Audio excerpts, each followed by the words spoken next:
Kondisi pembalap tim Repsol Honda, Marc Marquez, bisa dikatakan memprihatinkan lantaran mengalami gegar otak serta gangguan penglihatan di akhir MotoGP 2021. Hebatnya, di tengah kondisi yang sulit itu Marquez masih ngotot untuk kembali balapan. Seperti yang diungkapkan mantan pembalap profesional, Loris Capirossi, Marquez telah curhat kepadanya, bahwa dirinya ingin kembali ke lintasan. Marquez ingin tampil di tes pramusim MotoGP Sepang, Malaysia. Diketahui, tes MotoGP di sirkuit Sepang akan berlangsung pada awal tahun 2022. Tes ini merupakan persiapan sebelum bergulirnya musim MotoGP 2022. Marquez sendiri diduga mengalami gegar otak ringan setelah kecelakaan saat sedang berlatih. Insiden itu membuatnya didiagnosa diplopia, yakni gangguan pada saraf matanya. Sebenarnya, Marquez sudah mengalami gejala diplopia sejak 2011, dan kini kambuh lagi. Karena itu, Capirossi berharap Marquez bisa pulih secepatnya dan kembali ke trek. Marc tidak beruntung, dia mendapat masalah lagi tahun ini dan ketika dia mulai bermain dengan baik, dia cedera lagi. Saya minta maaf dia menderita seperti ini, saya berharap bisa melihatnya tersenyum lagi di trek, ungkap Capirossi dilansir dari Motosan. Saya berbicara dengannya beberapa hari yang lalu, dan hasilnya positif. Ini akan menjadi musim dingin yang sulit bagi Marquez, tetapi dia mengatakan dia ingin berada di sana untuk tes Sepang, sambungnya. Sebelumnya, Kepala Tim Repsol Honda, Alberto Puig, sudah menyampaikan kondisi terbaru Marc Marquez. Puig mengatakan, Marquez masih harus menjalani istirahat hingga nantinya menjalani pemeriksaan bertepatan dengan Natal, atau sekitar akhir Desember tahun 2021. Sekitar Natal kami akan melakukan pemeriksaan baru dengan dokter, dan melihat bagaimana situasinya nanti. Kemudian kami akan memutuskan berdasarkan kemungkinan yang kami miliki, jelas Puig, dikutip dari Tuttomotori Web. Dia tidak senang kehilangan tes Jerez, pada saat yang sama dia mengerti bahwa dia harus beristirahat dan bersabar, katanya. Sebelum mengalami cedera pada saat berlatih, Marquez baru saja kembali tampil garang di 4 balapan terakhirnya di MotoGP. Tentu saja, cedera yang kini dideritanya membuat karir The Baby Alien terancam. Namun, pada akhirnya Marquez tetap percaya bisa sembuh dan ia pun yakin bisa kembali ikut balapan.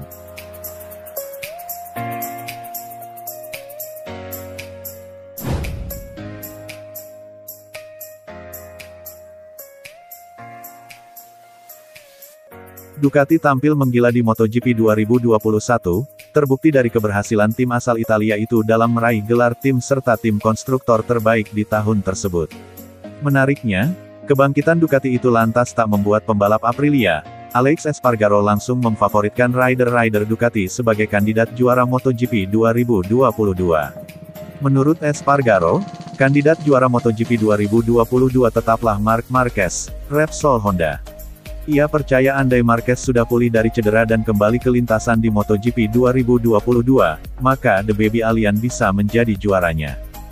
Espargaro mengakui, Ducati memang sudah menunjukkan tanda-tanda bahaya menjelang musim depan. Seperti diketahui, Ducati akan memiliki 4 tim di MotoGP 2022. Terlebih, Ducati berhasil tampil apik dalam tes MotoGP di sirkuit Jerez, pada 19–20 November lalu. Namun, jika Marquez kembali, Espargaro mengatakan The Baby Alien julukan Marc Marquez akan menjadi pembalap pertama yang harus diwaspadai. Apalagi, Marquez memang sedang dalam performa apik sebelum mengalami cedera pada saat berlatih. Orang yang harus dikalahkan di MotoGP 2022 tetaplah Marc Marquez, kata Alex singkat, seperti diwartakan Tuttomotori Web. Saya berharap semua pembalap Ducati menjadi kompetitif, tetapi orang yang harus dikalahkan, jika dia kembali dalam kondisi yang dapat diterima, itu akan selalu menjadi Marc Marquez, sambungnya.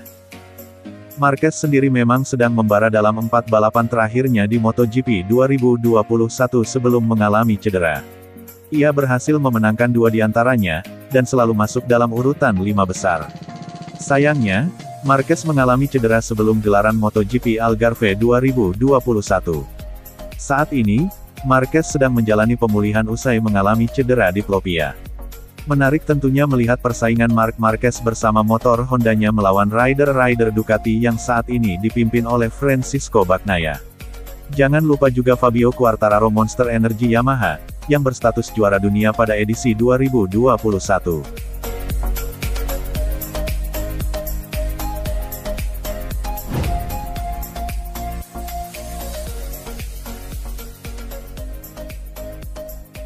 Iker Lecuona, mantan pembalap ke tim Tech3, harus pergi meninggalkan MotoGP mulai musim depan dalam keadaan pahit. Iker Lecuona harus rela terdepak dari timnya sendiri, lantaran ke tim Tech3 lebih memilih mendatangkan dua pembalap anyar dari kelas Moto2, Remy Gardner dan Raul Fernandez. Padahal, sejatinya Iker Lecuona belum lama bergabung dengan ke tim Tech3 yaitu sejak MotoGP 2020 secara musim penuh. Performa yang dinilai kurang impresif jadi alasan Lecuona terbuang dari tim satelit KTM. Namun, jika ditelusuri lebih lanjut, faktanya Lecuona baru balapan 2 tahun, itu pun dengan catatan tahun debutnya berada di masa pandemi. MotoGP tidak adil bagi saya, ungkap Iker Lecuona kepada Speedweek.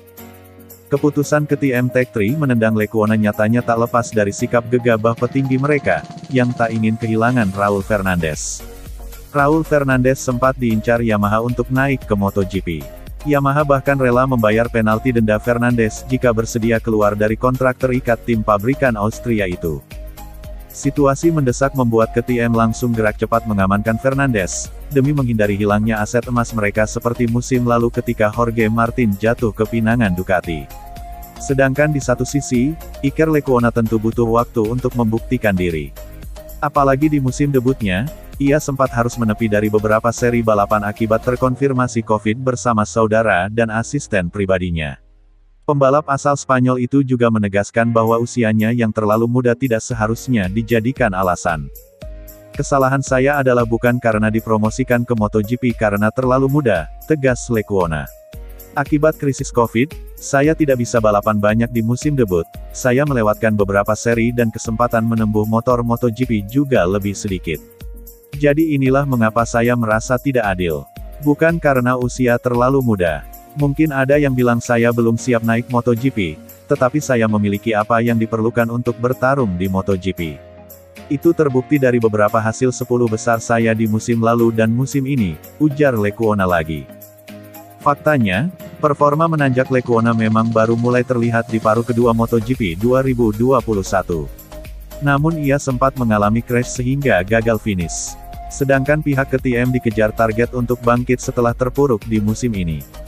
Mereka sama sekali belum meraih juara dan gagal bersaing layaknya di musim 2020 hingga berhasil terlepas dari zona tim konsesi.